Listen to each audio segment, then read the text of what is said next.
First item for action is approval of minutes for Tuesday, January 3rd, 2012. May I have a motion? So moved, Aguilar. Second, Jamison. Moved by Aguilar, seconded by Jamison. Any corrections, discussions? Seeing none, all those in favor of approval say aye. Aye. Those opposed, same sign. Motion carries. We have 4 items for discussion today. None of these are action items. They're all discussion items. I'm going to keep this to 29 minutes because the council goes in session in 45 minutes. So we will adjourn at 1:45, regardless where we're at in the agenda, and pick up if we have to at the next fiscal committee meeting. So let's start with item A, discussion on implementation of Ordinance 7511, contract approval. And Sue Roust, our interim city clerk, is kicking that off. Sue? Thank you, Mr. Chair. Last October 3rd, you approved Ordinance 75-11, which set up a mechanism by which the council reviewed and approved contracts and agreements that are in excess of state bid limits. At the time this was approved, there was some discussion about the fact that a few things were left off of it. The original draft had said $25,000, in excess of $25,000. It was changed to the bid limit, which currently are $25,000, but some items are not covered by bid limits.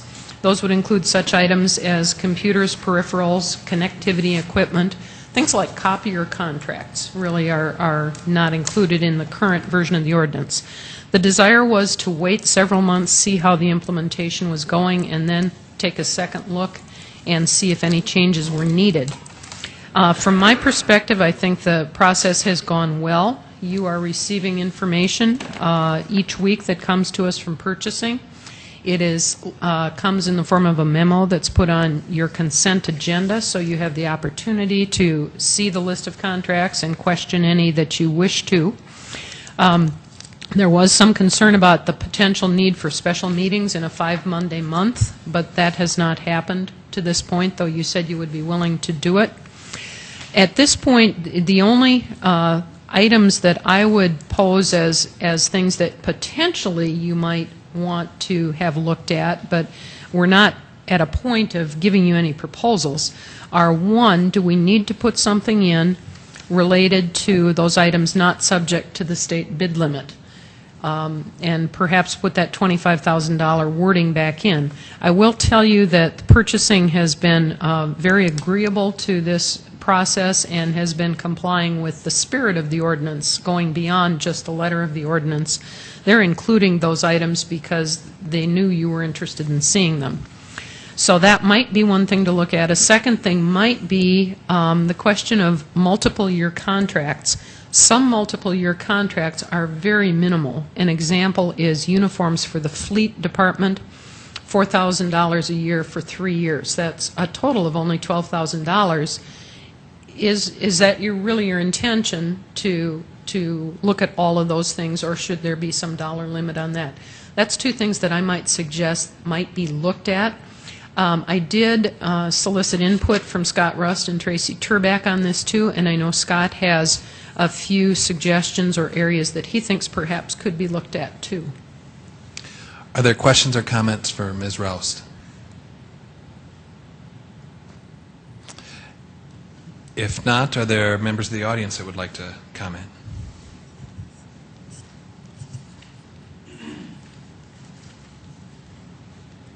Scott?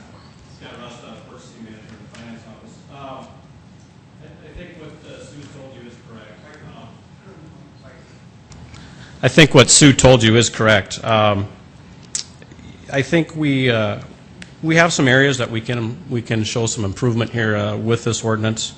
The example she gave with the contracts, the small multiple-year contracts, definitely is an area where I think we can improve. However, I think there is another area too where we have an opportunity to improve, and that's the language that calls out per vendor per calendar year. And I'd like to really take a look at that. I think it limits the administration somewhat in these smaller contracts. For example, the rental of equipment for the street department or any other department in the city, where timeliness is key in trying to rent this equipment because the city does not have it. since we have already done or had issued a contract to a particular contractor that was over the $25,000 bid limit, the per vendor per calendar year plays into effect here. And then in essence, we end up having to wait, possibly 2-3 weeks before we could rent this piece of equipment when it's, basically needed within a shorter amount of time. And I think if there's a way we can work through some of those smaller contracts, take a look at that. The per vendor per calendar year language, I understand what your guys' intent was with that, and that was to prohibit from anybody piecemealing piecemealing bids together to stay below the threshold. But I think the spirit of the state law in 5-18 really prevents that when it talks about a public improvement. It doesn't talk about a piece of a public improvement, that type of thing. So I think, if we can look at that, I think would be another major improvement. Questions for Scott? Councilor Jameson. I'm okay with looking at that provision if it helps you guys be more efficient. I think we've gotten the gist of most everything we've wanted to kind of get done. On this one in particular, I believe what started some of this discussion, help me if I'm wrong, but the purchase of the snow gates, I mean, we learned, I think at some meeting that we were going to be testing snow gates, and we'd already purchased them. And Right. I think there were multiple snow gates purchased, but we never broke that threshold. Right. Was that true? That is true. Yeah, they never met the bidding threshold. So no, they weren't. They were never had to be competitively bid. We sought quotes for those snow gates. But were there like 3 or 4 different snow gates bought? No, there was only 2. Only 2. Right. I believe they were like around $6,000 a piece. Other questions for Scott? If not, I just have one. Can you give me an example of the kind of equipment needed in short order for the streets department? There's a couple things, and there's one that came early this year. We had to rent a small dozer for the street department, and very small contract. I would use it for roughly a month or 2. But that was a project that was timely in nature. It was for some levee maintenance.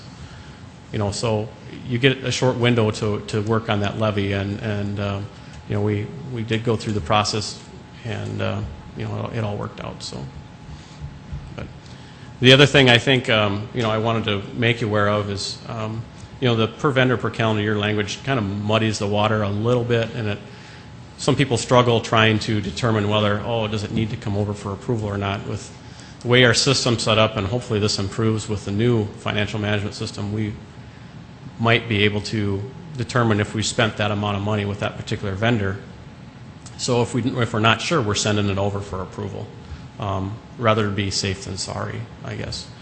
But I think that language, if we can somehow figure out a way to clean that up, that would be great. The only other thing I wanted to let you know as far as timeline, I guess, of trying to get contracts approved within the 30-day time limit, we continue to bump the 30 days. There's I would going to say some Chinese fire drills that go on to try and make this thing happen. There's a lot of people that are involved, and we get there. It may not be the most efficient way, but we get it approved within the 30 days. That's been somewhat tough here lately, but we're just getting started with the busy season of procurement and construction and everything else. It'll be interesting to see how it all plays out, especially in the month of, I believe, April, where there's 5 Mondays in that month. Mm-hmm. So. Please know that the council is always willing to meet. Okay. Should you bump up against that and need that assistance. Councilor Aguilar. Well, yes, and because we do have an informational on that 5th Monday, we're here, so I think that we can meet that expectation. Can you give me, what do you feel is the main reason that you're bumping up against that 30 days? Well, we've done what we can to streamline that process as much as possible to go through all the approval levels. But, for example, there are some bids that require more review than others, and if there are questions, we can't have any hiccups in that process. So if we've got someone who doesn't have all of the information or can't get us their performance bond in time because they have some issues on their end, or let's say we have some clarification that's needed from the bidder, and they can't provide that information in a timely manner, that will sometimes push us to that 30-day threshold. Thank you. Other questions? Councilor Karski. Kind of thinking out loud, Scott, for those projects where you do need to get equipment because it's an emergency, typically I would think that that's probably almost always through the same vendor. Is that? No, not necessarily. I'm going to say the rental of equipment could happen through multiple construction equipment providers here or dealers here in Sioux Falls. So, I'm taking bids from all of them to try and get the best price. So, it all plays out. If we haven't done any business with them yet this year, and I can stay below that 25,000, then I'm okay. But if it happens to be one that I've already done business with, which we do business with all of them, we're going to wait. Okay. So would it be feasible even to build into our budgeting process that type of an item so that we could make it easier for you to get that equipment? Yes and no, but I'm going to tell you that there are some cases where it's not justified to own that type of piece of equipment. We just don't put enough hours on it. No, not to own, but to rent it, I guess, where we could, through our process, where you have the ability to get that equipment based on a preliminary budgeted amount for it, I guess, with certain vendors. There's only so many vendors that provide big equipment that you need, backhoes, whatever it may be. Yeah, backhoes, excavators, that type of thing. It's something to look at, but I'm not sure if I'm following you here, but I think you still got to go through the process of the approval process. Are you saying to do it at the beginning of the year, the calendar year? Is that Trying what you're to see saying? if there's a process maybe that we could make that work. Right, yes. right. Well, it's something we could definitely take a look at because you'd be below the threshold at that point in time. Okay. Quite possibly, yeah. Okay. Very good. I see another speaker. Scott, on behalf of the council, I want to thank you for following the spirit of the intent of the law, and also Attorney Fifley for helping make those intentions be followed. We do appreciate that. All right, thank you.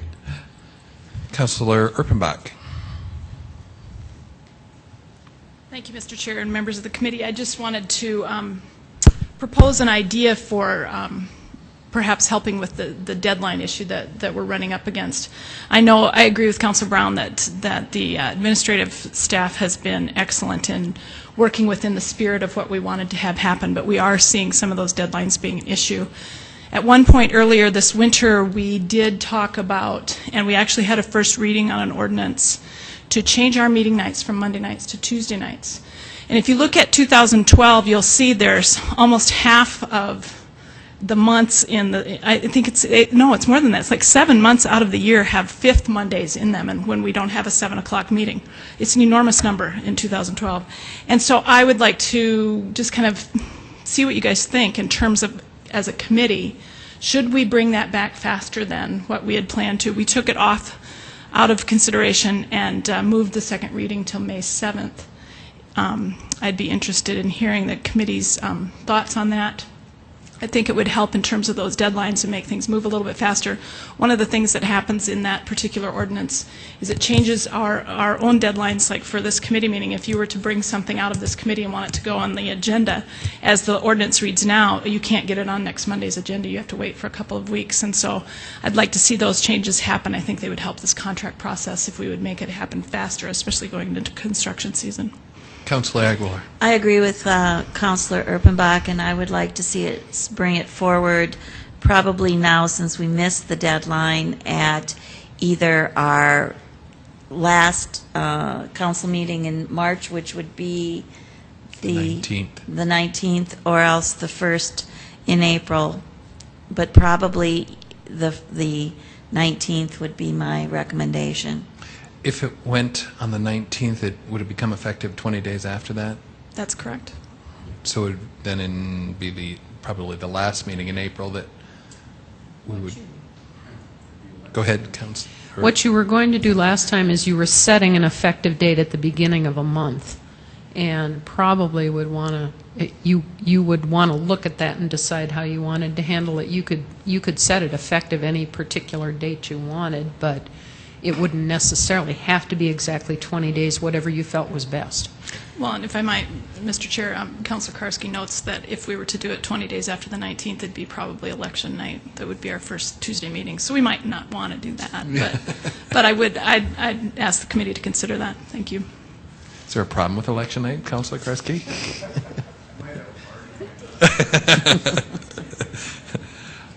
All right. How do you want to move forward? Does the committee want to send that Tuesday night vote to the full council then for that March 19th meeting? Were Is that there the- other items in that ordinance? There were. There were a few that were kind of administrative that you may or may not choose to have in them. The proposal you saw at first reading included a suggestion to remove the filing of executive orders in the clerk's office, and I asked you at that time to remove that. That had been my idea, and my recommendation was take that out. So that would be my recommendation again. Also, to do away with the separate keeping of executive session minutes because they hold exactly the same information as your regular minutes, and taking out the provision that specified that the city clerk would be the parliamentarian. I believe those were the three items other than the agenda-related. And then there was the proposal whether or not you wanted to take out walk-ins. And that was not currently in it. But we were going to have that wording available for you as an potential amendment if the council wished to do that. Procedurally, it was tabled. It was And so how tabled, it do was we- deferred to May 7th. Councilor Aguilar. The rationale behind that was because of what the Charter Revision Committee was looking at. The main reason we started looking at a Tuesday night meeting was because of contract approval. And so, we wanted to see what transpired, and if there was going to be a vote on it by the public, that would figure into the discussion and the decision as far as going to Tuesday night meetings. So do we, as a full council, have to pull that to an earlier date?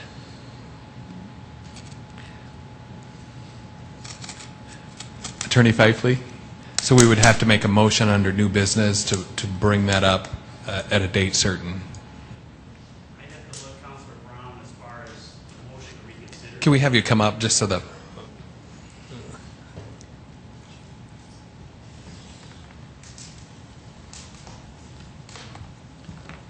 A motion to reconsider has a certain time frame involved. I know part of the rules are it'd have to be brought up by one of the people who were in the majority vote for when it was voted to defer it till May 7th.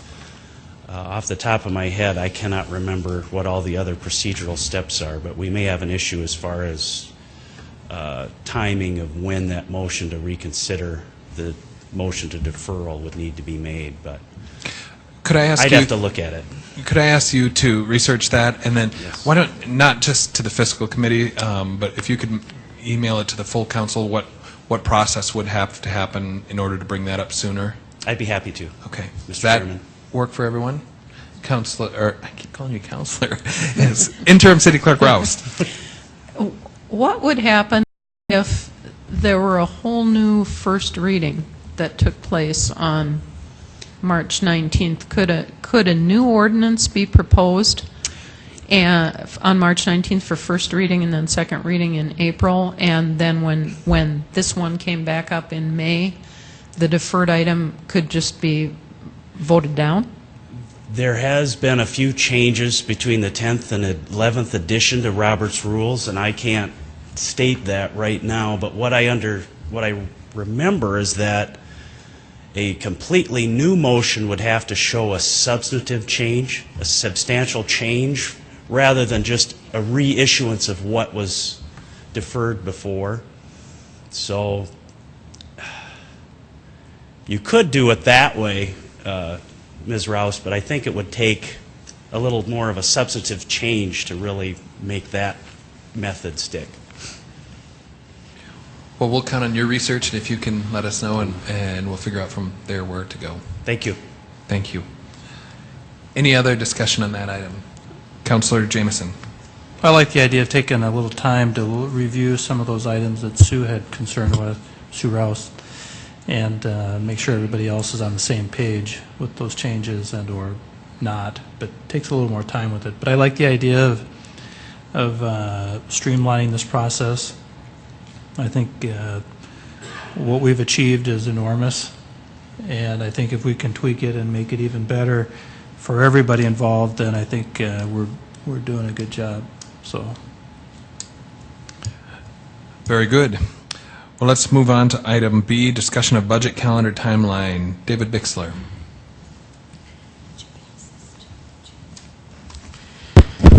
Good evening. I'm just going to go through the timeline I have. I'm going to skip the PowerPoint just to save time. Some key dates that I want to talk to are June 25th, when the capital budget will be released. At that time, the following Monday is the Fiscal Committee. I'd like to pull together and distribute an executive summary of the budget, and then from that propose to have a CIP working meeting to discuss any and further details of the capital budget. Secondly, then, for the operating budget, that will be coming out at the end of July. The same thing would apply. I would like to be able to bring that in for an executive session or executive review at the Fiscal Committee the following Monday, and from there set up a working session, and at that time work through the amendments. Last year, we had 2 amendments that I had worked on, the helpline and then also prairie view prevention. And both those, I did some analysis, and I think we kind of gleaned over that. So I'd like to make sure we take the time to address what I find from any proposed amendments for this next cycle.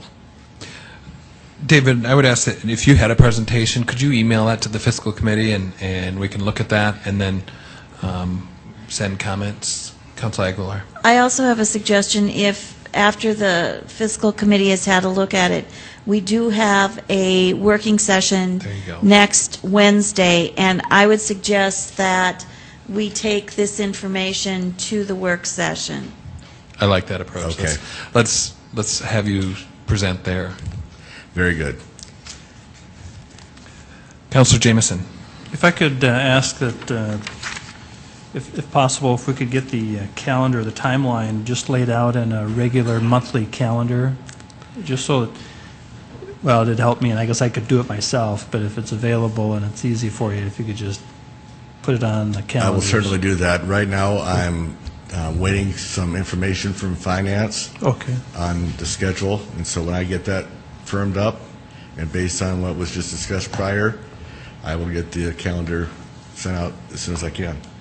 Very good. Anything else on the timeline? David, your item C, discussion on budget presentation format, and we probably will move this to the full council work session as well, but is there anything you want to address with the fiscal committee?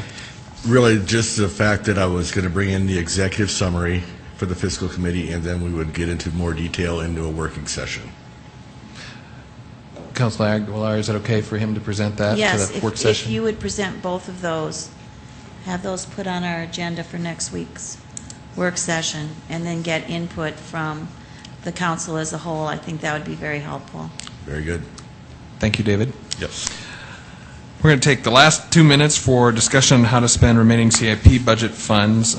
This was just an opening of the discussion, and Councilor Jameson is going to kick that off. Great, thanks. Well, you know, all I wanted to do is summarize just the fatigue that we went through last year, and we need to avoid that again. I'd like to avoid it. And I think if we developed a procedure or a policy that we could implement, we could avoid that.